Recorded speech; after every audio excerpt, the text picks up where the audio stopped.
सब पीछे थोड़ा हो जाए, थोड़ा पीछे हो जाए। बहुत बढ़िया।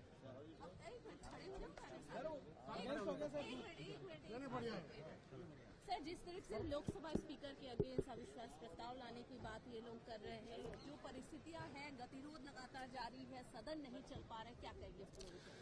देखिए, मुझे लगता है ये अजीब परिस्थिति विपक्ष ने खड़ी कर दी है, जहां पे विपक्ष को लगता है और खास तौर पे मुझे लगता है राहुल जी को लगता है कि खाता ना वही जो राहुल जी कहें बस वही सही। सिर्फ एक बात को लेकर राहुल जी की जिद ने पूरे सदन का ये बजट सत्र पूरी तरीके से वॉश आउट कर दिया। और तकलीफ मुझे इस बात की है कि भाई आपने अपनी वजह से अपने साथियों तक को नहीं बोलने दिया। विपक्ष के पास ये बहुत बड़ा मंच है अपनी बातों को रखने का।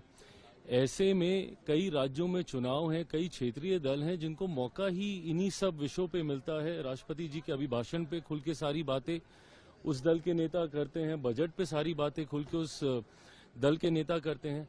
ऐसे में एक ऐसा नेता प्रतिपक्ष इन लोगों ने चुन लिया है जो अपनी जिद की वजह से किसी दूसरे क्षेत्रीय दल को भी बोलने का मौका नहीं दे रहे हैं।